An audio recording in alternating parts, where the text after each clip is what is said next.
Hi, I want to thank the Climate Science Alliance for inviting me to be a part of this 2020 virtual San Diego Climate Summit.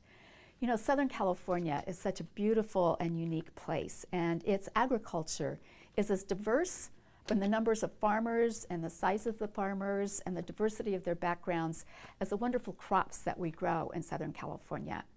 I want to also thank the Climate Science Alliance because they were a collaborator with the Department of Food and Agriculture over the last year as we really dug into the unique needs of Southern California to really take a look at the impacts of climate change and the needs of our farmers and ranchers, to really understand what the big critical issues are that can help inform on-farm practices, your research, and public policy.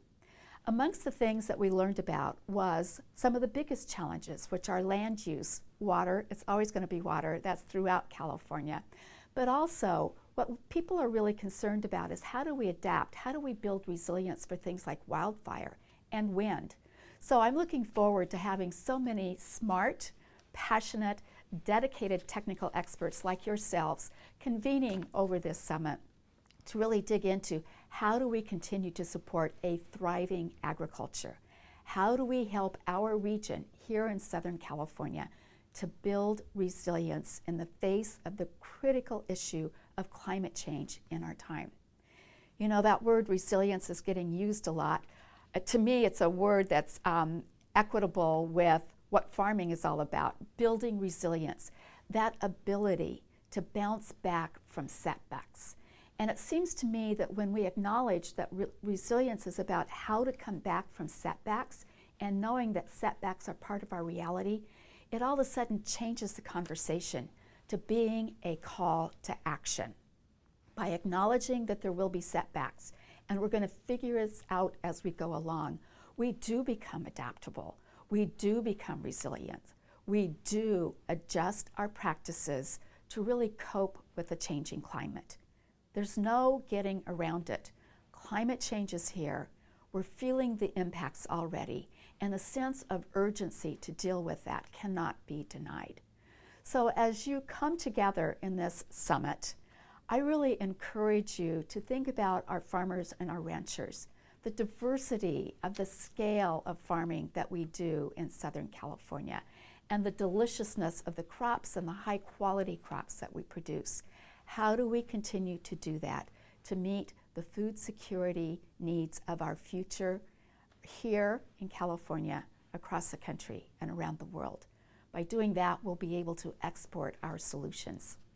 So during this conference, I invite each one of you with the intellectual capacity that you have, with the energy that you have, with the passion that you have for solving the big problems of our time. Look for and learn about other initiatives that are going on. Look for those new partnerships that can be built. Really dig into and take advantage of the opportunities that are right here before us to work together, to continue to collaborate. Because the one thing we know about climate change, just as we're feeling in this pandemic now, is that it's going to take all of us working together. Together, we are so much stronger than when we try to do this alone. So have a great summit.